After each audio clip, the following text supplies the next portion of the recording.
আমি সন্তান তোমারে ভুলি নাই মা। আজকে রাত্রিবেলা তোমার কবরের পাশে দাঁড়াই গেছি। সূরা ফাতিহা পড়েছি, ইখলাস পড়েছি, সূরা নাস পড়েছি, ইয়াসিন পড়েছি, দুরূদ পড়েছি মা। আজকে একটু যদি হক আদায় হয় তোমার কবরের পাশে দাঁড়ায় গেলাম। আল্লাহর দরবারে দাঁড়ায় চোখের পানি ছেড়ে দিবেন। আল্লাহর নবী বলতেছেন, সন্তান রে, বাবা মার কবরের পাশে দাঁড়ায় যখন তুমি আল্লাহর দরবারে হাত তুলে চোখের পানি ছাড়বা, আমার মালিক আমার আল্লাহ সাথে সাথে বাবা মার কবরগুলি জান্নাতের বাগান বানায় দেবে। কোরআনে আল্লাহ বলতেছে, উম্মতরে, হযরত আমির হামজা উহুদে শহীদ হয়ে গেলেন। হযরত ওহসী রাদিয়াল্লাহু আনহু তখনও কালেমা পড়েন নাই। পাহাড়ের আড়াল থেকে তিনি হযরত হামজার বক্ষ বরাবর বর্ষা নিক্ষেপ করেছিলেন। বর্ষার আঘাতে তিনি শহীদ হয়ে গেলেন।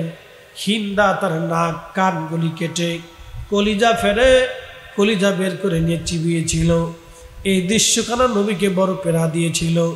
আল্লাহর নবী লাশের পাশে বসে উহুদে কেঁদেছিলেন আর বলেছিলেন, আমার চাচা সাইয়্যিদুশ শুহাদা, সমস্ত শহীদদের সর্দার বলে আমি ঘোষণা দিয়ে দিলাম। একবার জোরে বলা যাবে আল্লাহু আকবার। সাইয়্যিদুশ শুহাদা, শহীদদের সর্দার। উহুদে তাকে সমাহিত করা হলো। এখনো হামজার লাশ পচে নাই। উহুদে ওইভাবে এখনো লাশ রয়ে গেছে। হযরত ফাতেমা রাদিয়াল্লাহু আনহা দাদার মহব্বতে প্রত্যেক জুমার নামাজের পরে জুমার দিনে তিনি হাওদায় চড়ে, উটের পিঠে চড়ে তিনি সুদূর মদিনাতুল মুনাওয়ারা থেকে উহুদে চলে যাইতেন। দাদার মাজারের পাশে দাঁড়ায় দাঁড়ায় দাদা হামজা রাদিয়াল্লাহু আনহুর জন্য দোয়া করতেন, জিয়ারত করতেন। একবার জোরে বলা যাবে কি মারহাবা। হযরত মুসা আলাইহিস সালাম তাওরাত পড়েন। তাওরাত শরীফের মধ্যে লেখা, এক জমানার উম্মত আসবে, সমস্ত উম্মত থেকে 70 গুণ মর্যাদা আল্লাহ তাদেরকে দিয়ে দিবে। একটা মর্যাদা হায়াত হবে কম, একটা মর্যাদা হায়াত হবে কম। অন্য জমানার মানুষ 250, 300, 400, 500, 600, 700, 800, 1000 বছর পর্যন্ত বেঁচে ছিল। আমাদের হায়াত কম। 40 বছর চলে গেলে চোখের পাওয়ার কমে যেতে থাকে, চামড়ার শক্তি কমে যায়, মগজের শক্তি কমতে থাকে, কানের পাওয়ার কমতে থাকে, দাঁতের ক্ষমতা কমতে থাকে। 40 বছর পার হয়ে গেলে আপনি যত ভালো খাবারই খান, কোনোদিন আর 25 বছর আপনি আর ফিরে পাবেন না।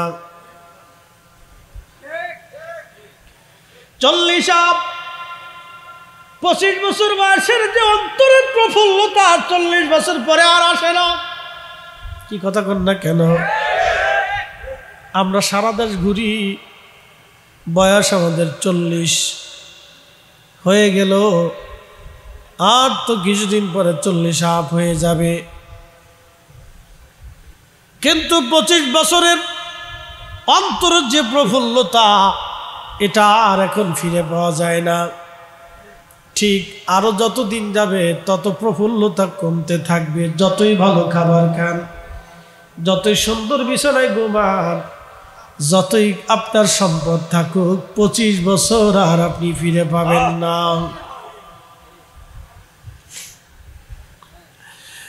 হযরত মুসা নবী দেখতেছে হায়াত কম, নেকি কম, কিন্তু জান্নাতে চলে যাবে সবার আগে। আস্তে হয়ে গেল না? জোরে বলবেন কি আল্লাহু আকবার। মেহেশরের মাঠে এক জামাত উম্মত থাকবে। এটা এই উম্মতের, আল্লাহর হাবিবের উম্মতের ভিতরে এক জামাত আরশে মুআল্লার নিচে তাদের জায়গা হবে। নূরের চেহারা, নূরের মিম্বর, নূরের চেহারা নিয়ে তারা বসে থাকবে। নবীরা ডাক দিয়ে বলবে রাব্বি এরা কারা? শহীদ যারা তারা ডাক দিয়ে বলবে আল্লাহ এরা কারা? তখন কোরআন বলতেছে আলা ইন্না আউলিয়া আল্লাহি লা খাউফুন আলাইহিম ওয়া লা হুম ইয়াহজানুন।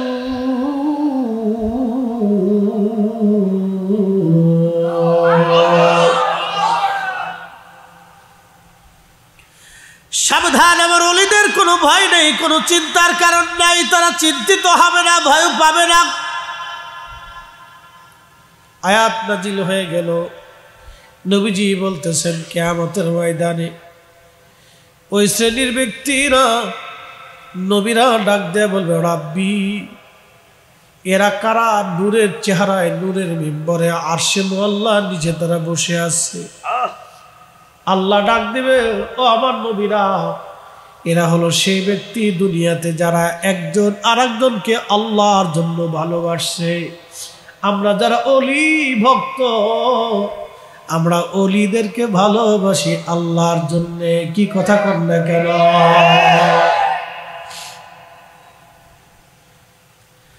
শাহজালাল ইয়ামানি ইন্তেকাল করেছে 750 বছর পরে, বাবা আগে এখনো ভালোবাসি। কি কথা কর না কেন? বদর শাহ আউলিয়া আসছিলেন কত বছর আগে? কত বছর জানা আছে? বদর শাহ আউলিয়া 100 বছর আগে আসলেন জমিনে। ভালোবাসি ভালোবাসি, নাম শুনে ভালোবাসি। খাজা বাবা আজমিরি আহা প্রায় 900 বছর আগে, নাম শুনে ভালোবাসি। কি কথা করবে কেন? আল্লাহ ডাক দিবেন নবীরা রে, এরা সেই দল যারা দুনিয়াতে আমার নবীর আখিরি নবীর উম্মত। এরা একজন আর একজনকে ভালোবাসছিলাম আল্লাহর জন্য। আল্লাহর অলি যারা, তাদেরকে ভালোবাসি অলি হওয়ার কারণে। দুনিয়ার সাম্রাজ্যের জন্য ভালোবাসি না, দুনিয়ার মন্ত্রী এমপির জন্য ভালোবাসি না। জবান খুলে বলেন ভালোবাসি কার জন্য? কিয়ামতের ময়দানে আমাদের চেহারা নূরানি হয়ে যাবে। মুসা আলাইহিস সালামের ইজ্জতগুলি দেখা পেরেশান। আল্লাহ ওই উম্মত তুমি আমারে দিয়ে দাও। আল্লাহ ডাক দেখে মুসারে তা হবে না।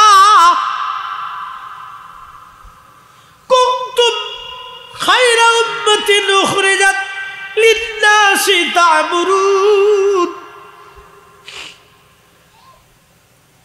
কোরআনে আমার রব বলতেছে তোমরা সর্বশ্রেষ্ঠ উম্মাহ, সর্বশ্রেষ্ঠ জাতি। তোমাদের মতো জাতি পৃথিবীতে আমি বানাই নাই, আর কখনো হবে না। আচ্ছা জবাব দিবেন, নবী সাহাবীদের মতো মর্যাদাওয়ালা আর কেউ দুনিয়াতে আসবে না? সারা পৃথিবী যদি আপনি তন্ন তন্ন করে খুঁজেন, আমার পেয়ারা নবীর একজন আদনা সাহাবীর মর্যাদাওয়ালা কাউরে পাবেন না। কি কথা বলেন ঠিক কিনা? আচ্ছা বলেন তো সাহাবীদের এই দাম হলো কারণ কি? আমার রসুলের সোহবতের কারণে সাহাবীদের এই দাম হয়ে গেল। শুধু রসুল দেখার জন্য, সোহবতের জন্য যদি এত দাম হয়, আমার দিকে তাকান। বোয়ালখালীর মুসলমান আমার নবীর সোহবতে থাকার জন্য, বসার জন্য, দেখার জন্য যদি সাহাবীদের সর্বোচ্চ মর্যাদার অধিকারী হয়, এই মর্যাদা হয়েছে তাদের আমার নবীর কারণে। যদি রসুলের কারণে সাহাবীদের এত দাম হয়, তাহলে বুঝেন তো আজকের মাহফিল মিলাদুন নবী, আমার নবীর সাথে সম্পর্ক হওয়ার কারণে এই মাহফিলের দাম তো বাড়লো। মাহফিলে যারা সাজাইলো তাদেরও দাম বেড়ে গেল, মাহফিলে যারা বসলো তাদেরও দাম বেড়ে গেল, শুধু নবীর কারণে। কথা বলেন ঠিক কিনা? হযরত আলী রাদিয়াল্লাহু আনহু ডাক দিলেন, ডেকে বলেন আলী মোহাম্মদ শব্দ রেখে রসুল কেটে দাও, মোহাম্মদ ইবনে আব্দুল্লাহ লিখে দাও। হযরত আলী রাদিয়াল্লাহু আনহু ডাক দিয়ে বলেন, ইয়া রাসূলুল্লাহ, যে রসুল শব্দের কারণে ঈমান আনছি, আমি আলীর জীবন থাকতে কাটতে পারবো না।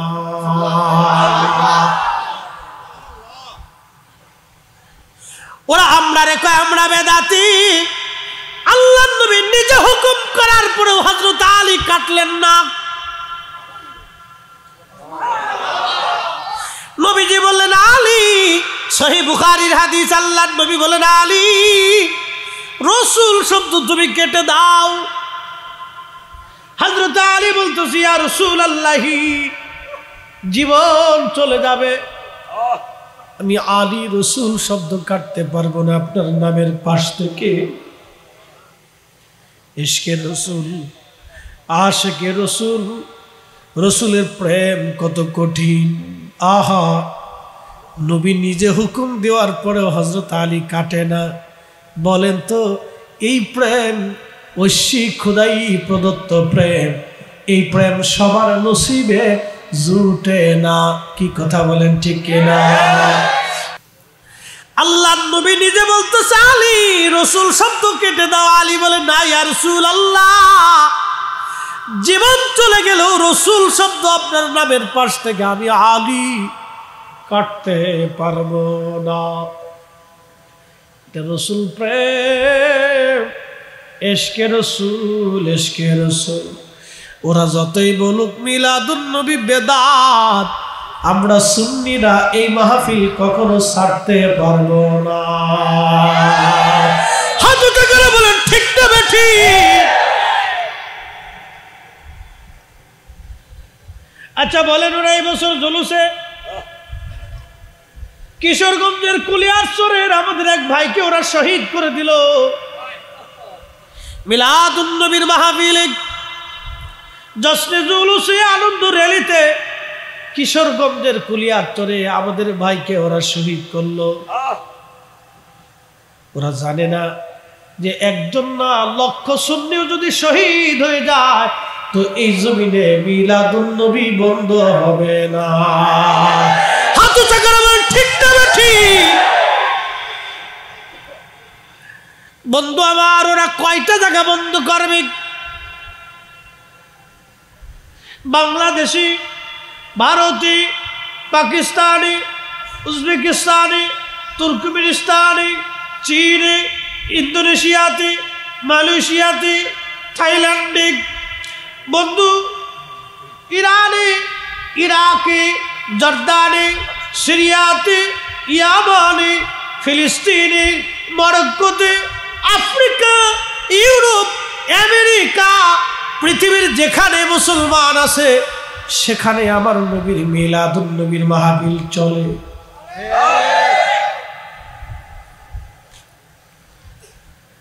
আর এক মৌলবী ওয়াজ করতেছে, কারা নতুন ঈদ বানাইছে, ওদের পিঠের চামড়া উঠাইতে হবে।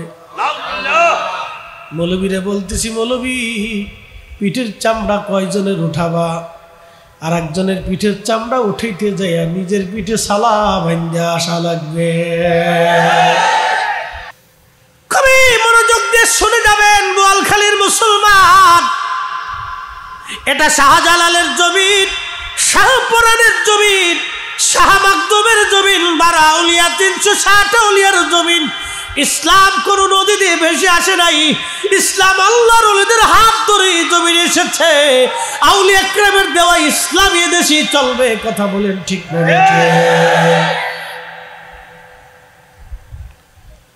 বাজান, খুব মনোযোগ দিয়ে কথা শুনবেন। হযরত আলী রাদিয়াল্লাহু আনহু ডাক দিয়ে বলতেছে, হুজুর নাম আমি কাটতে পারবো না। আল্লাহর হাবিব নিজে রসুল শব্দ নবী কেটে দিয়ে মোহাম্মদ ইবনে আব্দুল্লাহ নবী নিজে হাতে লিখে দিলেন। যারা বলে রসুল লিখতে পারে না, সহিহ বুখারীর হাদিস থেকে জানা গেল আল্লাহর নবী লিখতেও পারতেন, পড়তেও পারতেন। আমার রসুলের চাইতে মহাজ্ঞানী পৃথিবীতে আর একটাও হতে পারে না। আল্লাহ বলেন ওয়া ইউআল্লিমুকুম মা লাম, কোরআন শরীফে আমার মালিক আমার রব তোর পবিত্র জবানের ভাষায় বলতেছেন ওয়া ইউআল্লিমুকুম মা লাম তাকুনু তা'লামুন, হুজুর উম্মতকে তাহা শিক্ষা দিবেন যা উম্মত জানতো না। উম্মত যে বিদ্যায় পারদর্শী না, আপনি নবী সেই বিদ্যা উম্মতের শিখাবেন। কোরআন থেকে শুরু করে কোরআনের জাহিরি বাতিনি শরঈ হাকিকতি মারিফতি সমস্ত জ্ঞানগুলি নবীজি উম্মতকে শিখিয়ে দিয়ে গেছেন, উম্মতের মাঝে রেখে দিয়ে গেছেন। একটা কথা মনে রাখবেন, হযরত ইমাম আবু হানিফা রাহমাতুল্লাহের কাছে দুইটা বিদ্যা ছিল, একটা শরঈ আর একটা হাকিকতি।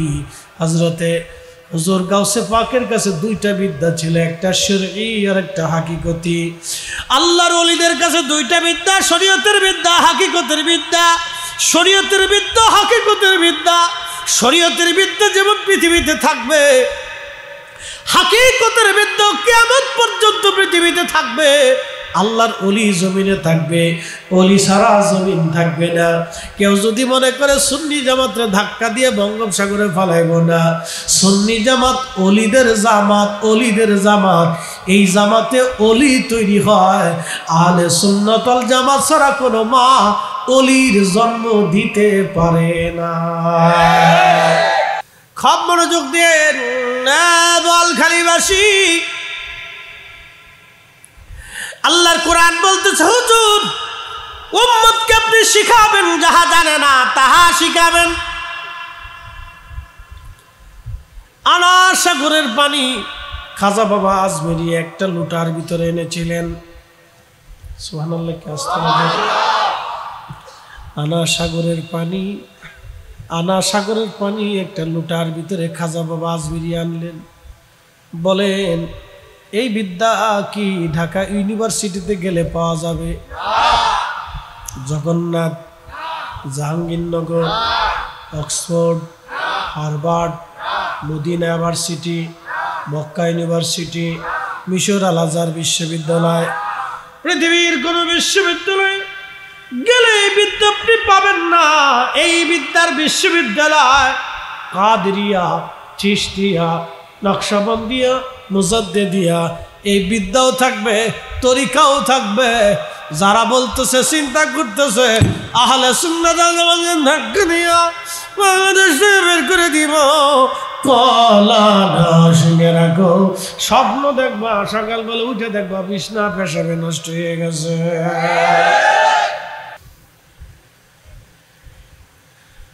প্রিয় বোয়ালখালীর মুসলমান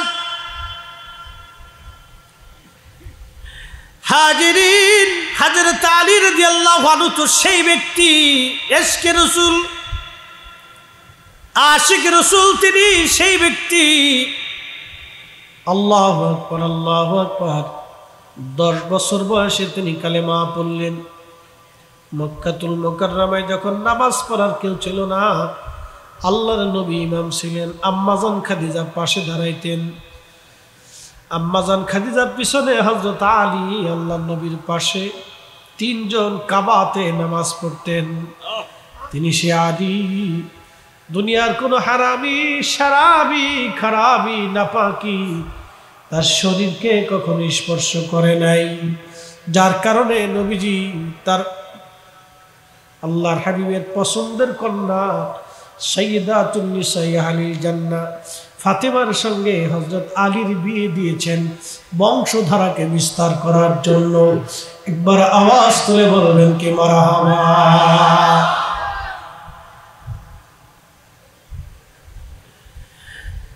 হযরত আলীর জীবনী বিরাট বড় লম্বা।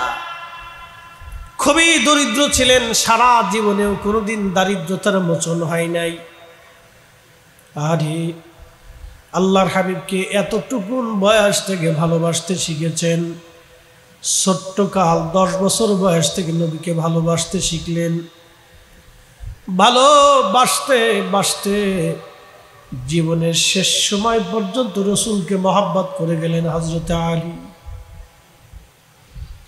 তিনি সেই মহান সাহাবী যার পবিত্র স্ত্রী সাইয়্যিদা ফাতিমাতুন নিসাই আহলিল জান্নাহ ফাতিমাতুজ জাহরা রাদিয়াল্লাহু আনহা, দুনিয়ার জান্নাতি রমণীদের সর্দারিনী তিনি সেই ব্যক্তি যার দুইটা সন্তান হাসান হুসাইন সাইয়্যিদা শাবাবি আহলিল জান্নাহ, দুইটা বেটাই তার জান্নাতের যুবকদের সর্দার। তিনি সেই পুরুষ যার শাশুড়ি আম্মাজান খাদিজাতুল কুবরা লকব তাহেরা তাইয়্যিবা, পবিত্র মহিয়সী নারী আম্মাজান খাদিজা তাহেরা তাইয়্যিবা।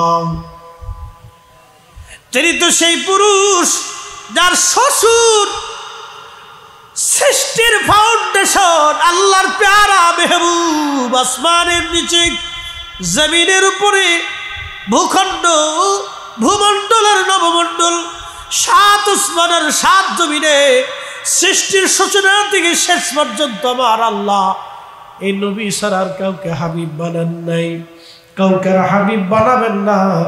তিনি আবার আপনার নবী রাহমাতুল লিল আলামিন, তারই জামাতা হযরত আলী। পুরা ঘরটাই আল্লাহর জান্নাত, আল্লাহর জান্নাত, আল্লাহর জান্নাত। একবার জোরে বলা যাবে কি মারহাবা।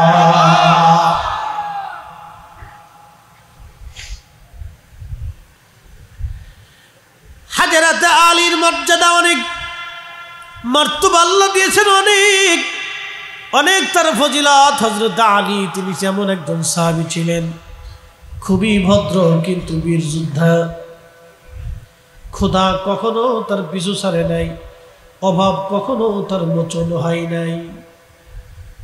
বিয়ে যখন হবে ফাতেমার সঙ্গে হযরত আলী, নবীজি জিজ্ঞেস করলেন, আলী বিয়ে তো করবা, সম্পদ তোমার কি আছে? বলে, ইয়া রাসূলুল্লাহ, আমি বিবাহ করব, সম্পদ বলতে মাত্র আমার একটা ঢাল আছে, একটা তলোয়ার আছে, একটা ঢাল আর একটা তলোয়ার, আর গায়ের মধ্যে লাগানো লোহার বর্মটা আমার আছে, এছাড়া আর কোনো সম্পদ হযরত আলীর নাই।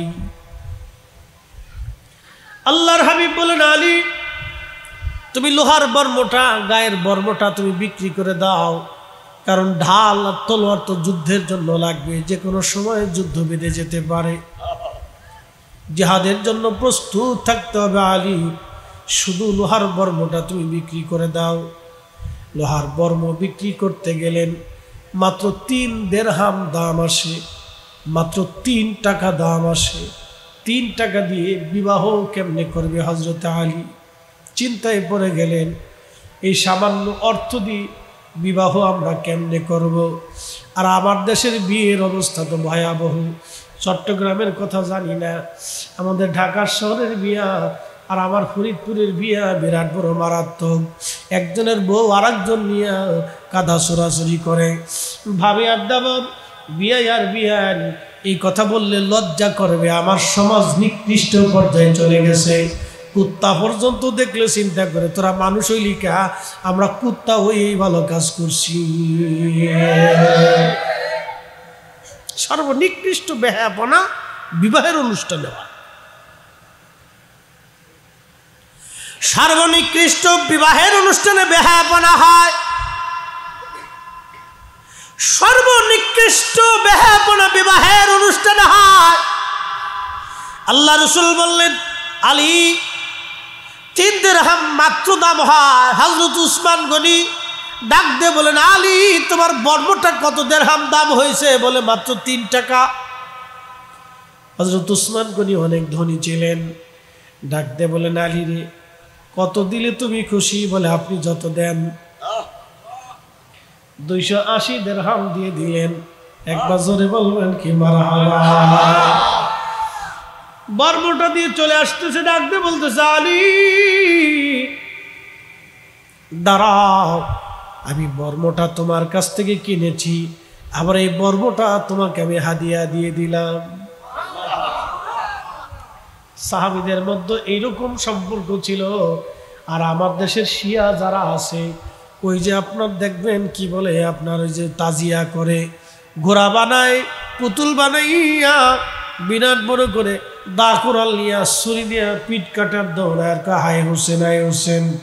ওরা বলে উসমান হযরত আলীর সাথে খেয়ানত করছে, হযরত ওমর আর আবু বকর দুইজন আলীর সাথে খেয়ানত করেছে। খলিফা হওয়ার কথা হযরত আলী, খলিফা হয়েছে এরা তিনজন, এরা আলীর সাথে গাদ্দারি করছে। সাহাবীদেরকে যারা অসম্মান করে কথা বলে তারা অরিজিনাল ভণ্ডের ঘরের ভণ্ড, তারা অরিজিনাল দুশমনের রাসূল। কথা বলেন ঠিক কিনা? বোয়ালখালীর মুসলমান হযরত উসমান গনি রাদিয়াল্লাহু আনহু দিয়ে দিলেন, আলী চলে গেল। প্রিয় নবীজির সামনে উপস্থাপন করলেন, ইয়া রাসূলুল্লাহ 280 দিরহাম আমি বিক্রি করেছি। দেখেন কার সাথে মেয়ের বিবাহ দিচ্ছে। আমার দেশের পোলাপান হলে কিছু পকেটের মধ্যে রেখে দিত। এই কথা করলে 280 দিরহাম সামনে দিছে হুজুর, 280 দিরহাম বিক্রি করছি। নবীজি বললেন, আলী রে এই টাকা দিয়ে সুগন্ধি বিবাহের সামানা কিনো, এই টাকা দেন মোহর ফাতেমার জন্য নির্ধারিত রাখো, আর এই টাকাটা তোমাদের সংসারের জন্য রেখে দাও। কি সুন্দর জীবন ছিল, যদিও আমাদের মতো কোটি কোটি টাকা না, ছোট্ট জীবন, ছোট্ট সংসার, ছোট্ট অর্থনীতি, কিন্তু বিরাট বড় আমানতওয়ালা জিন্দিগি।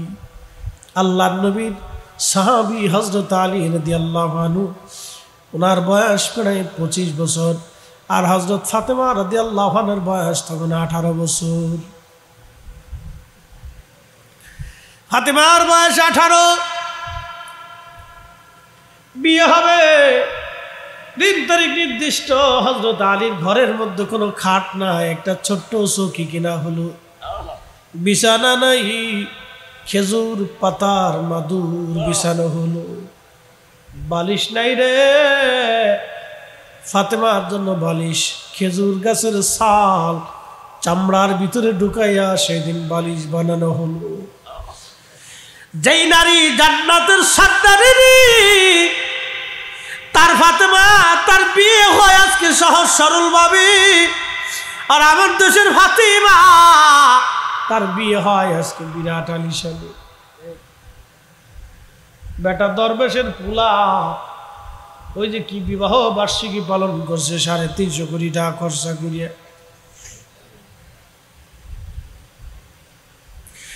350 কোটি টাকা খরচা করে বিবাহ বার্ষিকী পালন করে তারা।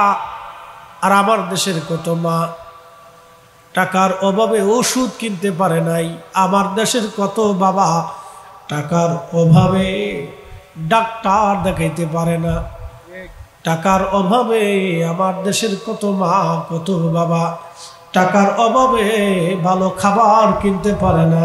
এই টাকা যদি আমার দেশের গরিব মানুষের জন্য 4টা হসপিটাল বানাই দেওয়া হতো, 6টা বিভাগে 6টা হসপিটালও যদি বেটা বানাই দিত, তাহলে অন্তত আমার দেশের গরিব মানুষ চিকিৎসা অন্তত মনে হলো শান্তি পাইত।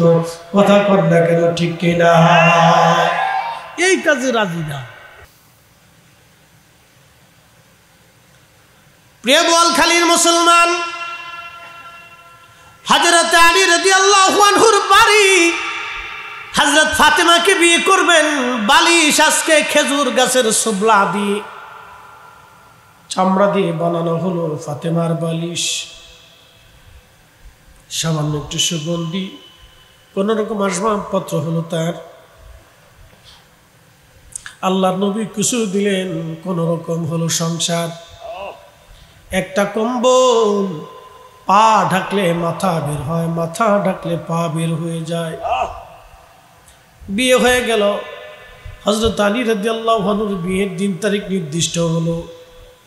ফাতেমা রাদিয়াল্লাহু আনহা বসে বসে কান্না করতেছে, খুব বেশি করে কান্না করে। মা ঘরে নাই, তার আজ মা নাই, খাদিজাতুল কুবরা আজকে দুনিয়ায় নাই, মেয়েটাকে কে সান্ত্বনা দিবে? আল্লাহর নবী নিজে হেঁটে হেঁটে ফাতেমার কাছে বসলেন।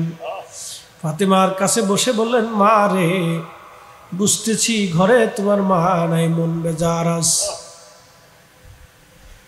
ফাতেমারে আমি আরো বুঝছি, আমি ইচ্ছা করলে মদিনার সবচেয়ে বড় ধনী পরিবারে তোমাকে বিয়ে দিতে পারতাম। ফাতেমা, গরিব আলীর সাথে তোমারে বিয়ে দিচ্ছি আজ। আমি জানি আলীর তো কিছুই নাই মদিনাতে, ঘর নাই, বাড়ি নাই, সম্পদাদি ওর কিছুই নাই, কোনো রকম দিন আনে দিন চলে আমার আলী। ফাতেমা, আমি ইচ্ছা করলে ধনী পরিবারে তোমাকে বিয়ে দিতে পারতাম, কিন্তু ফাতেমা রে, আলীর সাথে তোমারে বিয়ে দিলাম। আজকে শুনে নাও, তোমার স্বামী পছন্দের ব্যাপারে আমি নবীর কোনো হাত নাই। তোমার স্বামী পছন্দ করেছেন আমার মালিক আরশে মুআল্লাওয়ালা। চিৎকার মেরে জোরে বলবেন কি ইয়া রাসূলুল্লাহ। ফাতেমার স্বামী পছন্দ করেছে আমার আল্লাহ, আমার আল্লাহ, আমার আল্লাহ, আমার আল্লাহ। ফাতেমা রাদিয়াল্লাহু আনহা সঙ্গে সঙ্গে চোখের পানি মুছে ফেললেন, সাথে সাথে চোখের পানি মুছে ফেললেন, আর কান্না নাই। আব্বাজান, আমার মালিক আমার আল্লাহ আমার স্বামী পছন্দ করেছে, এর চাইতে পরম সৌভাগ্য আমার জীবনে আর কি হতে পারে।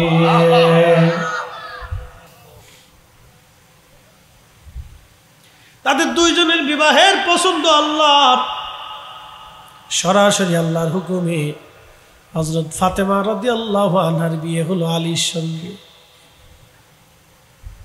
সেই দিনের বিবাহ আজকের বিবাহ, বিয়ে হয়ে যাচ্ছে নরমাল ভাবে।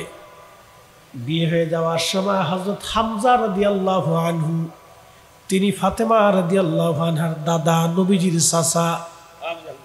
ফাতেমা রাদিয়াল্লাহু আনহার দাদা, নবীজির চাচা।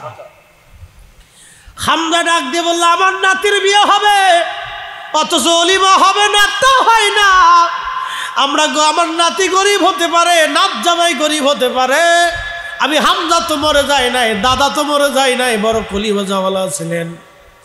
উনি তাড়াতাড়ি উট এনে নাতির বিয়েতে উট জবাই দিয়ে অলিমা রান্না করে সারা মদিনার মানুষ খাওয়াইতে লাগলেন। একবার জোরে বলবেন কি মারহাবা। ক্ষমতা চিরদিনের জন্য না,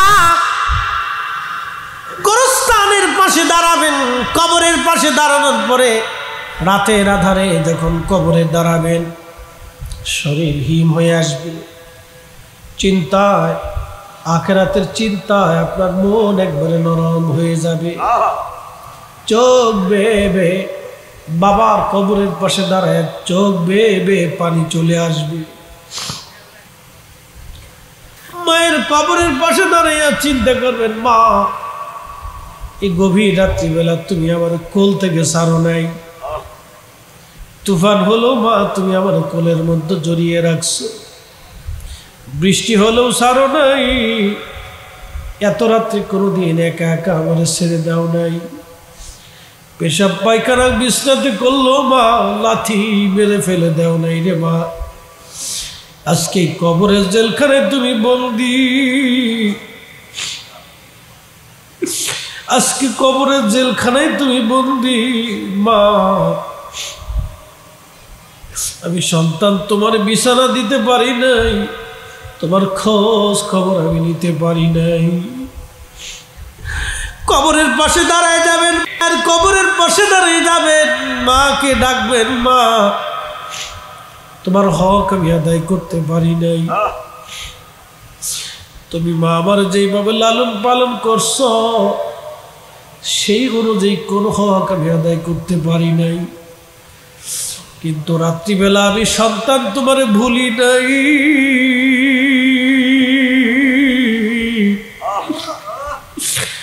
আমি সন্তান তোমারে ভুলি নাই মা, আজকে রাত্রিবেলা তোমার কবরের পাশে দাঁড়াই গেছি, সূরা ফাতিহা পড়েছি, ইখলাস পড়েছি, সূরা নাস পড়েছি, ইয়াসিন পড়েছি, দুরূদ পড়েছি মা, আজকে একটু যদি হক আদায় হয় তোমার কবরের পাশে দাঁড়ায় গেলাম, আল্লাহর দরবারে দাঁড়ায় চোখের পানি ছেড়ে দিবেন। আল্লাহর নবী বলতেছেন, সন্তান রে বাবা মার কবরের পাশে দাঁড়ায় যখন তুমি আল্লাহর দরবারে হাত তুলে চোখের পানি ছাড়বা, আমার মালিক আমার আল্লাহ সাথে সাথে বাবা মার কবরগুলি জান্নাতের বাগান বানায় দেবে। কোরআনে আল্লাহ বলতেছে, উম্মতরি তুমি বেশি বেশি করে এইভাবে দোয়া করো, রব্বির হামহুমা কামা রাব্বায়ানি সগীরা।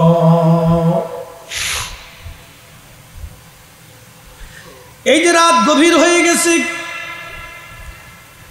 প্রায় রাত 2টা বেজে গেছে, 1:45 বেজে গেছে রাত। এই যে তাহাজ্জুদের সময় ঘনায় গেছে। বোয়ালখালীর মুসলমান এখন বসে আছেন আপনারা, তাহাজ্জুদের সময় ঘনিয়ে ঘনিয়ে আসলে আমরা আল্লাহর দরবারে হাত বাড়াই দিব।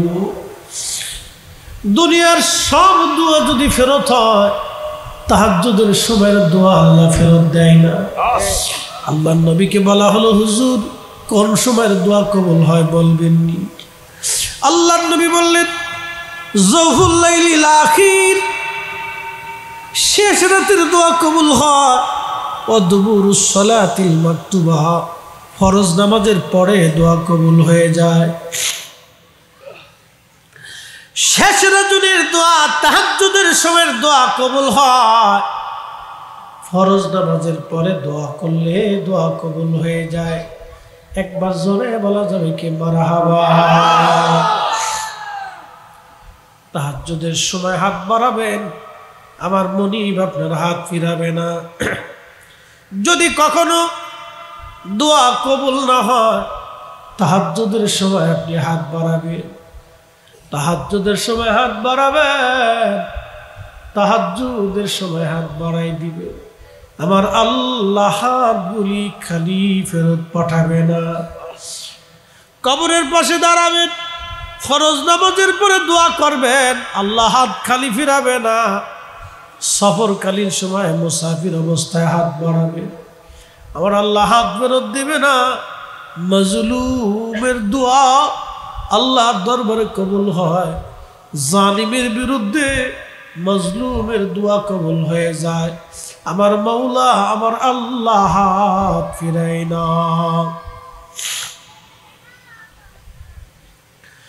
বোয়ালখালীর মুসলমান হাজিরিন,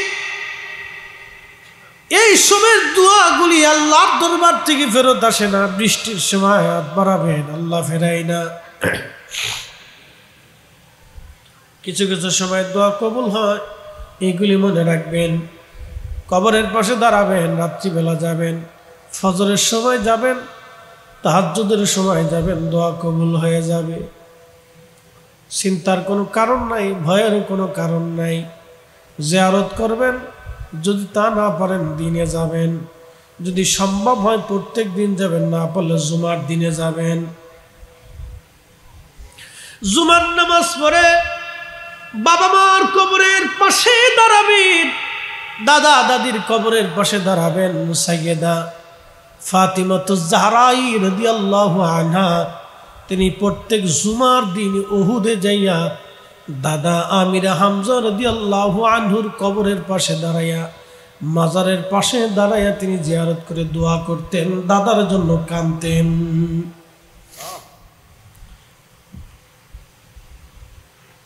তাদের জীবন বড় আদর্শওয়ালা জীবন ছিল। সাইয়্যিদাতুন নিসা আহলিল জান্নাহ এমনি আল্লাহ দিছে না, আল্লাহ কারণেই দিছে।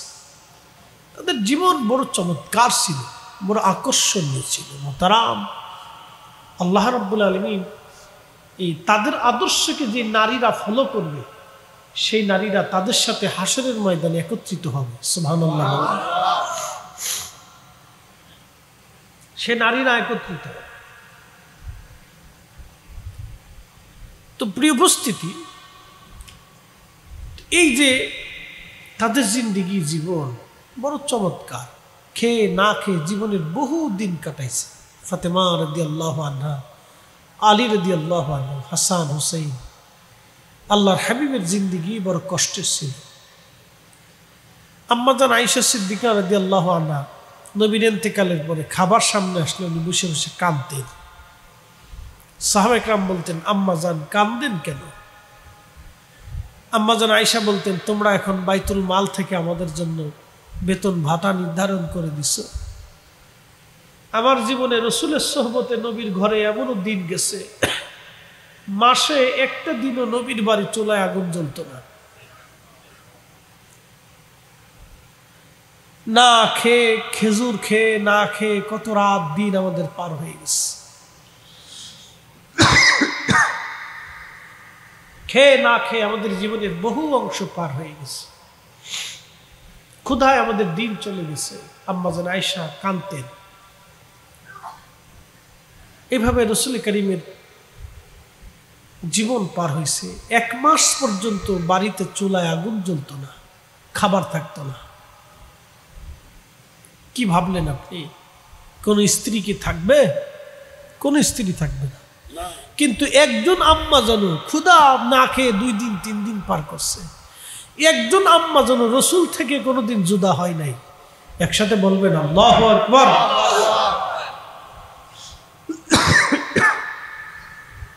সবচেয়ে ছোট বয়সী ছিলেন আম্মাজান আয়েশা সিদ্দিকা রাদিয়াল্লাহু আনহা। সবচেয়ে ছোট বয়সী। আল্লাহর হাবিবের বয়স অনেক ছিল, শরীয়তের বয়স অনেক ছিল। এত ছোট বয়সী একজন মেয়ে আল্লাহ রসুলের খেদমত করছেন, একসাথে থাকছেন, এক ঘরে থাকছেন। তারপরও মাসের পর মাস ক্ষুধায় দিন চলে গেছে। একটা কুমারী মেয়ে, এত অল্প বয়সের মেয়ে, একজন মহিষী নারী, আমাদের মা, রসুলকে ছেড়ে কোনোদিন আসেন নাই। ইচ্ছা করলে চলে যেতে পারতেন, কিন্তু আসেন নাই কোনোদিন। আর আমাদের দেশের বেডিরা, মহিলারা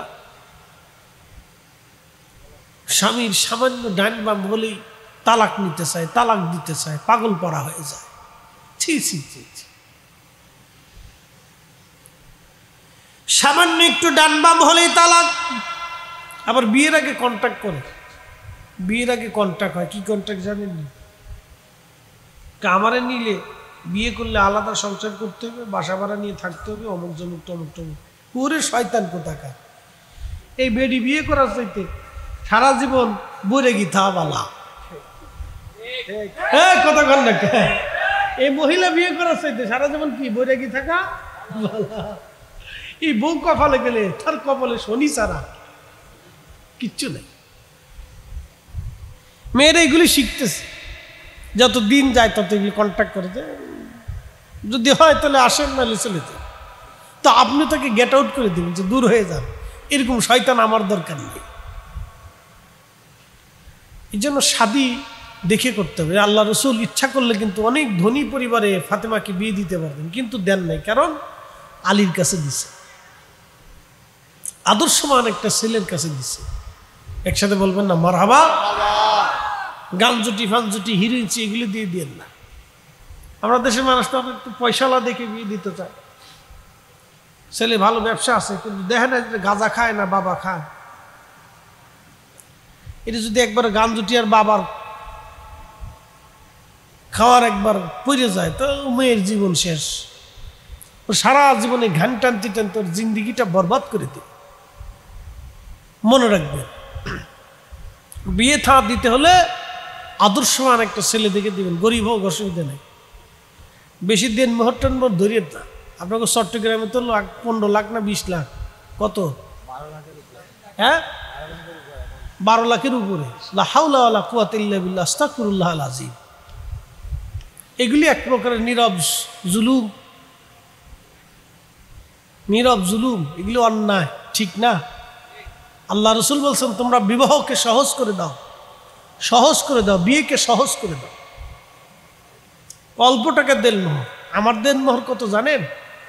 1,50,000 টাকা। বিশ্বাস করবেন? ফরিদ সাহেব বিয়ে করছে, দেনমোহর 1,50,000। আমার চাচা শ্বশুর এসে বলতেছে বাবাজি 5 লাখ করে দিই।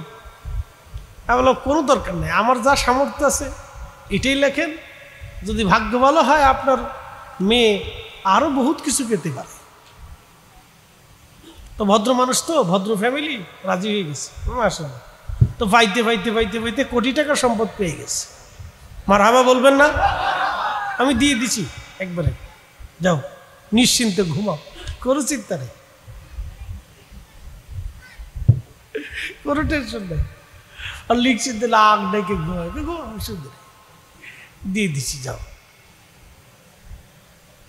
শোনেন, বিবাহকে সহজ করতে হয়, সহজ করলে সব সহজ। জটিল করবেন না, কঠিন করবেন না, কি ছেলে পক্ষ কি মেয়ে পক্ষ। এই যে দেখেন আপনাদের চট্টগ্রামে না কোথায় রেওয়াজ আছে, প্রত্যেক রমজানে নাকি ঈদে খাসি না ছাগল না পাগল কি দিতে হয়, এগুলি করবেন না, এগুলি বাতিল করে দেন, নিজ মন থেকে উঠিয়ে দেন।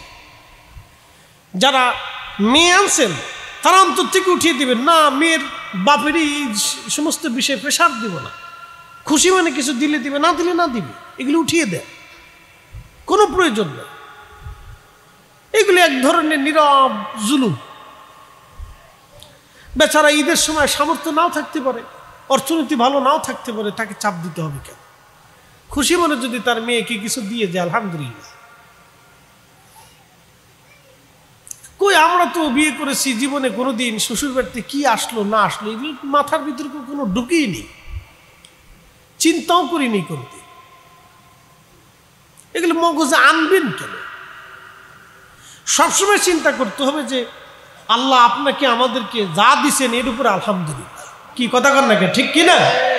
ওগুলো চিন্তা অন্তর থেকে ঝেড়ে ফেলে দিবেন। আমাদের অন্তর থেকে বের হয়ে গেলে সমাজ সুন্দর হয়ে যাবে। শ্বশুর বাড়ি থেকে আনা আবার সেখানে দেওয়া, এগুলি মানে কি রেওয়াজ আছে, এই যে কঠিন রেওয়াজটা এগুলি বের করে দেয়। এমনি ছোটোখাটো কিছু রেওয়াজ যদি থাকে, আত্মীয় স্বজন গেলে কাপড় চোপড় দেওয়া, গিফট টিফট দেওয়া, এটা সব জায়গায় আছে, আর এটা করতে হয়। নতুন আত্মীয় গেলে কাপড় চোপড় দেওয়া, এটা ভালো, দিবেন, এটা সুন্নত। ছোট গিফট টিফট দেওয়া, কাপড় চোপড় দেওয়া, কেউ একটা ঘড়ি দিল, কেউ কাপড় কিনে দিল, পাঞ্জাবি কিনে দিল। আমরা যেমন তাওই বাড়ি মাওই বাড়ি গেলে আমাদেরকে পাঞ্জাবি কিনে দিছে, পাঞ্জাবি কাপড় দিছে, টুপি কিনে দিছে, এগুলো আলাদা, এটা ছোটোখাটো বিষয়। এটা কিন্তু ওই যে বছরের পর বছর ধরে গরু দাও, খাসি দাও, ছাগল দাও, পাগল দাও, হ্যাঁ না, ঠিক আছে না? না তোমার আর কথা লাগবে না, তুমি বসো, ও আজানো করতেছে। কও গজল গাবা? পরে পরে শেষ করে নি, আমি মোনাজাতের পরে গাবা। হ্যাঁ বসো, আচ্ছা ঠিক আছে, খুব খুশি হয়েছি। আচ্ছা মোনাজাতের পরে গাই, সারা রাত গাই আজকে, অসুবিধা নেই।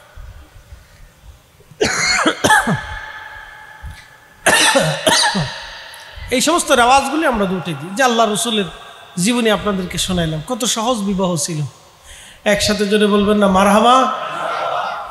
আর একটা বিয়ের কথা শোনাই, শোনাবো? আর একটা বিয়ের কথা শোনাবো? হ্যাঁ শোনাই। শেষ, রাত কত বাজে? বেশি না, কেবল 2টা বাজে। দূর, আরো কিছুক্ষণ চলুক ইনশাল্লাহ। একসাথে বলো তো আল্লাহু আকবার। একজন সাহাবী ছিলেন, তার নাম জুলাইবি। নাম কি? জুলাইবি। বাইটে বাইটে, বেঠে বেঠে, বামন। কিছু মানুষ আছে না বামন, ছোট মানুষ, ওর সাথে কেউ মেয়ে বিয়ে দিতে চায় না, আত্মীয়তা করতে চায় না। জুলাইবি একে তো বামন, দ্বিতীয়ত কালো, তৃতীয়ত বাবা মার কোনো পরিচয় ছিল না, মানে সে ছোটকালে হারাই গেছে। ওই বামন টামন দিকে আর কেউ নেয় নাই, খোঁজ খবরও নেয় নাই। তো ঘুরতে ঘুরতে ঘুরতে ঘুরতে আল্লাহ রসুলের দরবারে এসে পড়ছে। নবীর দরবারে ধীরে ধীরে বড় হতে লাগলো। একসাথে বলবেন না মারহাবা। পৃথিবীর শ্রেষ্ঠ আশ্রয় ছিল রসুলের দরবার। আল্লাহর নবী গরিব, অসহায়, মিসকিন, অভাবী, এতিম নবী নিজে পালন করতেন। এই জন্য আল্লাহ রসুল বলতেন, তোমরা যদি এতিম পালো তাহলে জান্নাতের মধ্যে আমি আর তুমি এইভাবে থাকবো। একসাথে বলবেন না মারহাবা। এইভাবে থাকবে, এতিম এতিম এতিম, দুস্থ, গরিব আল্লাহ রসুল পালতেন। এজন্য পৃথিবীতে যত সুর দেখবেন, এই অলির দরবারে কিছু এতিম, দুস্থ, গরিব, অসহায় এরা যায় ভিড় করে। একসাথে বললেন আল্লাহু আকবার। যত অলির দরবার দেখবেন, সব অলির দরবারে দুস্থ, অভাবী, এতিম, গরিব, হ্যাঁ এরা যায় ভিড় করে, মাজুর এরা যায় ভিড় করে। কারণ ওই যে আল্লাহর রসুল ওই দুস্থ, এতিম, মাজুর, গরিব এগুলো পালতেন। তাদেরকে আহলে সুফা বলা হইতো। একসাথে বলবেন না মারহাবা। আর অলিরাও এই আদর্শকে কিয়ামত পর্যন্ত ধরে রাখবে। তাদের কাছে, তাদের বারগাহে, তাদের দরবারে এই পাগল, এই অভাবী, মিসকিন, মাজুর এরা যায় ভিড় করে।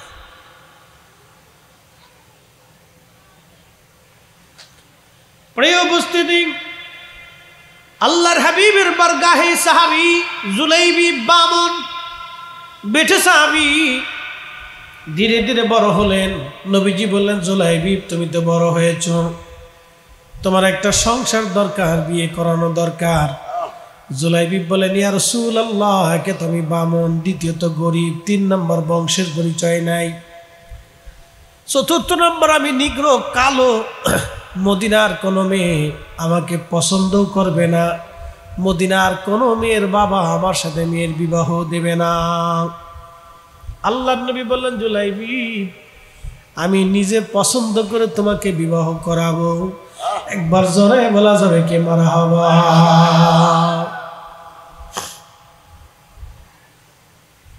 তো জুলাইবির চিন্তা, আল্লাহ রসুল যদি আমার বিয়ে করা হয় তো ভালোই, করলে করাইতে পারে, আমার তো কেউ পছন্দ করে না। তো উনি হাল ছেড়ে দিছে যে আমার কেউ পছন্দ করতো না, আমি গরিব মানুষ, বাড়ি ঘর নাই, জমি জমা নাই, বংশের পরিচয় নাই, আমার কোথায় বাবা মা কেউ জানে না, আমি নিজেও জানি না। তা আমার মতো একটা ভবঘুরে ছেলের সাথে কে মেয়ে দিয়ে? কথা তো সত্য, কেউ দিতে চাবে না, আপনিও দিতে যাবেন না, এইটা না হতেই পারে না। কিছুদিন পরে আল্লাহর নবীর বাড়ি এক সাহাবী আসছে, মদিনার আনসারী সাহাবী।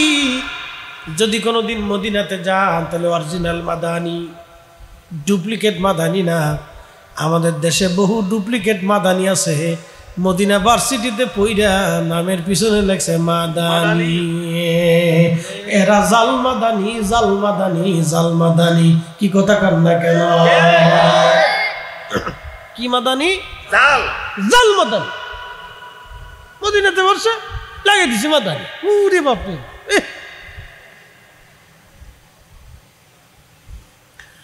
আল্লাহর নবীর বাড়ি মদিনাতুল মুনাওয়ারা, অরিজিনাল মাদানি, আনসারী অরিজিনাল মাদানি। যদি আপনি দেখেন অরিজিনাল মাদানিরা অনেক সুন্দর, তাদের চেহারা খুব নরম, সফট, খুব মায়াবী চেহারা, অত্যন্ত ভদ্র, তারা অত্যন্ত ভদ্র। অরিজিনাল মাদানি, তারা জন্মগতভাবে ভদ্র, খুব নরম তবিয়তের, তারা অত্যন্ত মেহমান প্রিয়, তারা খুব উচ্চ বংশের মানুষ, তারা অর্থাৎ উচ্চ বংশ, উচ্চ তাদের মন মানসিকতা। আল্লাহ রসুলের রওজা শরীফের সোহবত ঘ্রাণ তাদেরকে পরিবর্তন করে দিচ্ছে। অত্যন্ত শরীফ সুন্দর মনের অধিকারী, আর তাদের মেয়েরা অত্যন্ত পর্দানিশীল, আর খুব মানে আপনার কি বলে লাজুক, এবং খুবই ভদ্র এবং খুবই নম্র, এবং তারা অত্যন্ত মাদানি। এটা আপনাকে ভাষায় প্রকাশ করতে পারবেন। অরিজিনাল মাদানি যারা, এরকম মেয়ে পৃথিবীতে কোথাও পাবেন না। পৃথিবী তন্ন তন্ন খুঁড়ে খুঁজেও এরকম ছেলে মেয়ে আপনি পাবেন, অরিজিনাল মাদানি যারা। তো আনসারী আল্লাহর হাবিবের দরবারে আসছে। নবীজি বললেন, আনসারী তোমার না ঘরে একটা মেয়ে আছে বিবাহের উপযুক্ত? বলে, হ্যাঁ ইয়া রাসূলুল্লাহ, বিবাহ কি দেবা? আনসারী মনে করছে যে রসুল বিয়ে করতে চায়। দেখেন আনসারীরা আল্লাহর নবীকে এমন ভাবে ভালোবাসতেন যে তাদের মেয়ে কন্যা সন্তান বিয়ে দেওয়ার আগে আল্লাহর নবীর কাছে জিজ্ঞাসা করতেন, যদি রসুল পছন্দ করে তাহলে সৌভাগ্য। একসাথে বলবেন না আল্লাহু আকবার। আল্লাহর নবী তো বিয়ে করার মানে ইয়া ছিলেন না, আসক্তি না, কিন্তু তারা মহাব্বতের জোশে যদি রসুল পছন্দ করে তাহলে রসুলের সাথে আত্মীয়তা করে, এটা তো চরম সৌভাগ্য। একসাথে বলবেন না মারহাবা।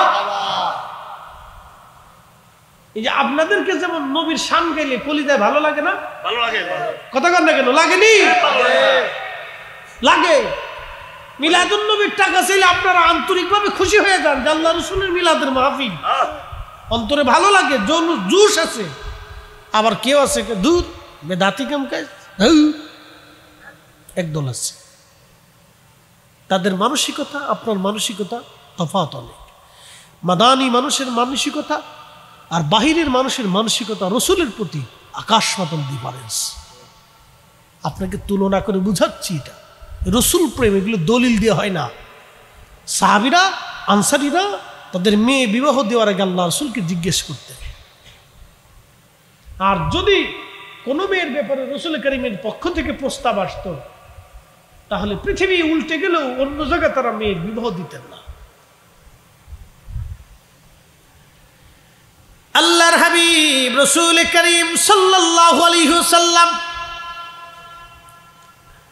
নবীজি ডেকে বললেন, তোমার না ঘরে একটা মেয়ে আছে? বলে, হ্যাঁ ইয়া রাসূলুল্লাহ, বিবাহ দেবা। সাহাবী খুশি, হুজুর আপনি যদি বিয়ে করেন আমার সৌভাগ্য, আমি নবীর সাথে আত্মীয়তা হবে আমার। আল্লাহর হাবিব বললেন, না আমি বিয়ে করব না, আমার একজন সাহাবীর ব্যাপারে তোমার মেয়ের প্রস্তাব দিলাম। হুজুর কোন সাহাবী? বলে, আমার সাহাবীর নাম হলো জুলাইবিব। আনসারীর মন বেজার হয়ে গেল, বলে, ইয়া রাসূলুল্লাহ, জুলাইবিবের ব্যাপারে প্রস্তাব দিয়েছেন। আমার মেয়ের মা আছে, আমার স্ত্রী আছে, আমার স্ত্রীর সাথে পরামর্শ ছাড়া কোনো সিদ্ধান্ত দেব না। আনসারী সাহাবীর মন বেজার হয়ে গেল, তিনি বাড়ি চলে গেলেন। স্ত্রীকে ডাক দিয়ে বললেন, না না না ডাক দিন না। স্ত্রীকে ডাক দিয়ে বললেন, স্ত্রীকে ডাক দিয়ে বলতেছে, বিবি, আল্লাহর নবীজি তোমার মেয়ের বিবাহের ব্যাপারে প্রস্তাব দিয়েছে। স্ত্রী মনে করছে, হায় হায়, এর চাইতে পরম সৌভাগ্য কি হতে পারে? আল্লাহর নবী আমাকে আমার মেয়ের বিবাহের প্রস্তাবনা দিয়েছে। বলে, স্বামী বলেন কি? এর চাইতে পরম সৌভাগ্য আমার জীবনে কি আসতে পারে? স্বামী ডাক দিয়ে বলতেছে, বিবি, নবী বিয়ে করবে না, সাহাবী জুলাইবিবের ব্যাপারে তোমার মেয়ের প্রস্তাব আসছে। মহিলা ডাক দেখায়, স্বামী আমার, আল্লাহর কসম করে বলি, এরকম বংশহীন পিতৃ পরিচয়হীন একটা সন্তান, গরিব মানুষ, বামন বেঠে ছেলের সঙ্গে আমি আমার মেয়ের কিভাবে বিবাহ দেব? এটা হবেই না। মহিলাও বিগড়ে গেল। দুইজনে ঘরের ভিতরে কথা চলতেছে, পাশের রুম থেকে মেয়েটা শুনতেছে, পাশের রুম থেকে মেয়েটা আসছে। মেয়েটা আসিয়া আল্লাহর নবীর মায়ের ঘরের, বাবার ঘরের ভিতরে ঢুকিয়া বলেন, আম্মা জান, আব্বা জান, কি নিয়ে আপনারা কথা বলতেছেন? বলে, মা, আল্লাহর নবী তোমার বিবাহের ব্যাপারে পয়গাম দিয়েছে। নবীর দরবারে একজন বামন বেঠে সাহাবী আছে, তার নাম জুলাইবিব। 1 নম্বরে বামন, 2 নম্বরে নিগ্রো, 3 নম্বর সে গরিব, 4 নম্বর পিতৃমাতৃ পরিচয়হীন বংশহীন একটা ছেলে। আমরা বাবা মা হই, কি করে তোমাকে এমন একটা ছেলের সাথে বিবাহ দিতে পারি? মেয়েটা ধমক দিয়ে বলল, আম্মা জান, আব্বা জান, চুপ করেন। আপনাদের সাহস কি করে হয়?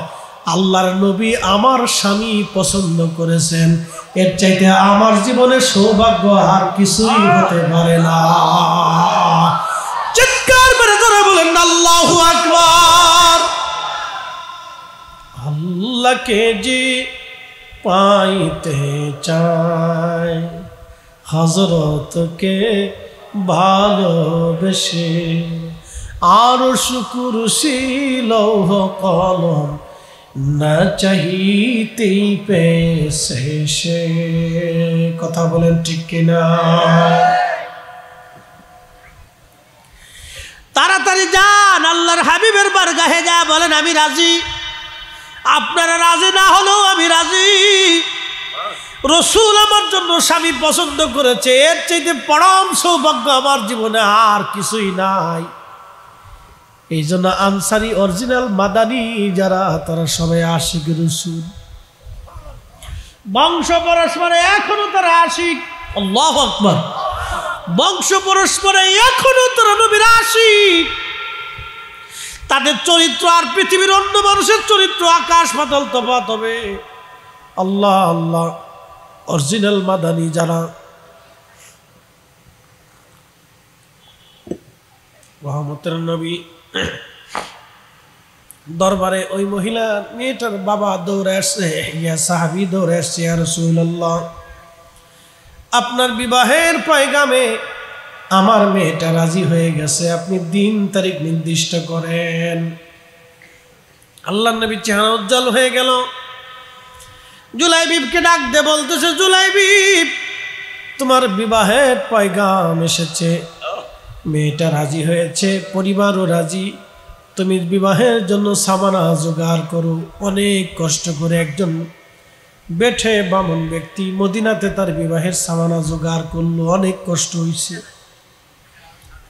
গরিব মানুষ, বাড়ি ঘর নাই, কিচ্ছু নেই, বিয়ে হবে কোথায়, থাকবে কোথায়, বলে শ্বশুর বাড়ি। দিন তারিখ নির্দিষ্ট হলো, আল্লাহর নবী বিয়ে পড়াইলেন মসজিদে। একসাথে বললেন না মারহাবা। কোন জায়গা? মসজিদে বিয়ে পড়ানো, এটা সুন্নত রাসূল। মসজিদে বিয়ে পড়ানো সুন্নত রাসূল। আর আমরা দেশে কিছু কাজী আছে, কাজী যারা বিয়ে পড়ায় মুতি পানি নেয় না, কথা বুঝেন নাই মনে হয়, পেশাব করে পানি লয় না। আমরা চট্টগ্রামে আছে কিনা জানি না, আমরা ফরিদপুরে আছে। আমি অনেক সময় বিয়েতে করে আগে গোসল করাই নিয়ে আসেন, ভালো করে গোসল করেন, না করলে পুকুরের ভিতরে ওটা চুবান, ভালো করে চুবাই নিয়ে আসে। ও বিয়ে পড়াইতে আসছে, পবিত্র কাজ, ওর চেহারা ওইরকম কে, পেশাব করে পানিটা নিল না, একটা পাঞ্জাবি পরে আসবে, একটা টুপি মাথায় দিয়ে আসবে, অজু টুজু করে আসবো, তার খবর নেই, ও আইসে মুতি টুতে এসে বিয়ে পড়াইতেছে। এই জন্য বরকত হয় না, বরকত শূন্য।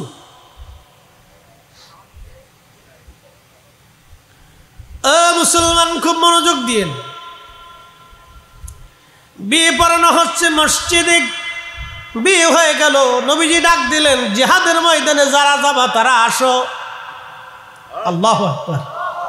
জিহাদের ময়দানে যারা যাবা তারা আসো। জুলাইবিব মদিনার একজন সুন্দরী মেয়ে বিয়ে করলো। মাদানীরা অরিজিনাল মাদানী এমনিতে সুন্দর, তারা পরমা সুন্দরী হয়। আল্লাহ তাদের শারীরিকভাবে জন্মগতভাবে আল্লাহ তাদেরকে সুন্দর করে বানায়। মাদানী মেয়ে সুন্দরী রমণী স্ত্রী পাওয়ার পরে জুলাইবিব চিন্তা করলো আমার নবী জিহাদের ময়দানে চলে যাবে আর আমি শ্বশুর বাড়ি থাকবো, তা হয় না, আমি আমার রাসূলের সঙ্গে জিহাদের ময়দানে রওনা হয়ে যাব। একসাথে বলবেন আল্লাহু আকবার। ইমাম ইবনে কাসির তাফসীর ইবনে কাসিরের ভিতরে ওনার জীবনী লেখছেন, জুলাইবিব রাদিয়াল্লাহু আনহু যুদ্ধের ময়দানে নবীর সঙ্গে রওনা হয়ে চলে গেলেন। একটা নজর স্ত্রীর দিকেও তিনি তাকানোর নাই, বিবির ঘরে যান নাই, বাসা ঘর করেন নাই, এইভাবে রওনা হয়ে গেলেন। একটাই চিন্তা, রাসূল নাই, যেই নবীর জন্য সংসার পাইলাম, জিন্দেগি পাইলাম, ওই নবী জিহাদের ময়দানে থাকবে আর আমি জুলাইবিব শ্বশুর বাড়ি আরাম আয়েশ করে কাটাবো, তা হয় না। এরা সাহাবী সাহাবী সাহাবী। এই জন্য আল্লাহ রসুল বলতেন আল্লাহ আল্লাহ ফিয়া সাহাবী, আল্লাহ আল্লাহ ফিয়া সাহাবী। আমার সাহাবীদের ব্যাপারে আল্লাহকে ভয় করো। লা তাত্তাখিদুহুম গরাদাম মিন বাদি, আমার ইন্তেকালের পরে আমার সাহাবীদের সমালোচনা করবে না, আমার সাহাবীদেরকে গালিগালাজ করবে না, আমার সাহাবীদের ত্রুটি বিচ্যুতি উত্থাপন করে তাদের ভুল ত্রুটি ধরতে যাবে না। একবার জোরে বলবেন কি মারহাবা।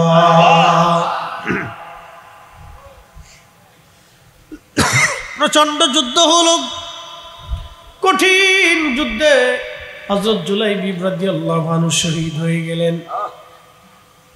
আরে আল্লাহর নবী শাহাদাতের পরে, যুদ্ধের পরে সব সাহাবীদেরকে বললেন তোমরা আমার শহীদ হওয়া সাহাবীদেরকে এনে এনে কাতার করে রাখো, কবর খনন করো, তাদের এখানে দাফন কাফন করে চলে যাব। যারা শহীদ হয়েছিলেন সমস্ত সাহাবীদেরকে কাতার করে আনলেন, কাতার করে শোয়াইলেন। নবীজি ডাক দিয়ে বলে, সাহাবীরা রে, তোমরা কি সবার লাশ ময়দান থেকে আনছো? সাহাবীরা বলল, হ্যাঁ ইয়া রাসূলুল্লাহ, সবার লাশই আনছি, আমাদের জানা মতে আর কারো লাশ ময়দানে নাই।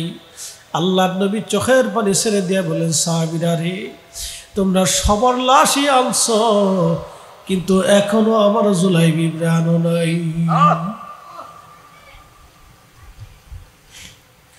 তন্ন তন্ন করে খুঁজে দেখো আমার জুলাইবিব কোথায়, আমার জুলাইবিব আমার জুলাইবিবের লাশ কোন জায়গায় আছে বলো। সাহাবীরা তন্ন তন্ন করে ময়দান তালাশ করতেছে, দেখতেছে ময়দানের এক কোনায় 7টা লাশ পড়ে আছে। এই 7টা লাশ সরায় দেখলো 7টা লাশের নিচে ছোট্ট বামন বেঠে জুলাইবিব রাদিয়াল্লাহু আনহু শহীদ হয়ে পড়ে আছে। সাহাবীরা বলল, হুজুর 7টা কাফেরকে শহীদ করে 7টা কাফেরকে জাহান্নামে পাঠিয়ে জুলাইবিব নিজে শহীদ হয়েছে। আল্লাহর নবীর কাছে জুলাইবিবকে নিয়ে আসা হলো। শহীদ যারা হয় তাদের জানাজা হয়, কিন্তু গোসল করানো হয় না। রক্তমাখা অবস্থায় তাদেরকে কাফন পড়াইয়া কবরে রাখা হয়। ওই অবস্থায় নবীজি বললেন, তোমরা কবর খনন করো। আরে আল্লাহর নবী জুলাইবিব ছোট্ট বেঠে বামন জুলাইবিব রাদিয়াল্লাহু আনহুর লাশ মুবারক নবীজি ডাক দিয়ে বলেন, সাহাবীরা রে, সবাই তোমরা কবরে জুলাইবিবকে নিবা, কিন্তু না, আমি নবী নিজে তারে কবরে নিয়ে যাব, নিজে কবরে তারে নামাবো। আমার জুলাইবিব, আমি তারে মদিনার সুন্দরী মেয়ে দেখি বিবাহ দিয়েছিলাম। নবীজি চলে আসছে মদিনায়।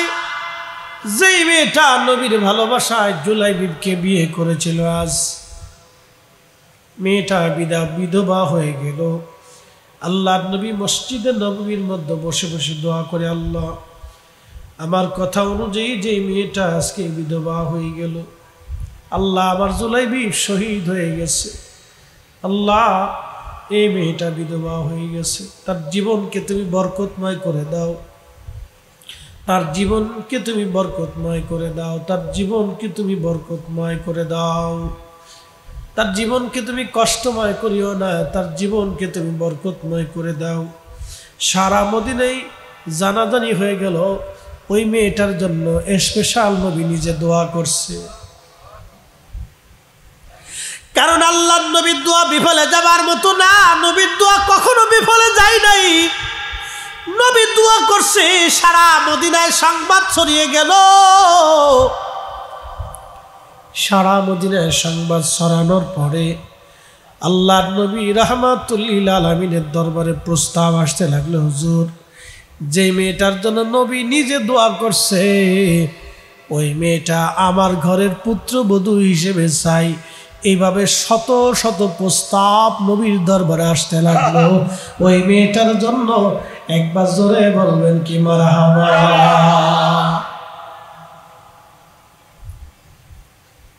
যেখানে মেয়েদের বিয়ে হতে চায় না, সেখানে নবীজির দরবারে শত শত প্রস্তাব আসতেছে, হুজুর আপনি তার জন্য দোয়া করছেন, এই মেয়েটা আমাদের পুত্রবধূ চাই।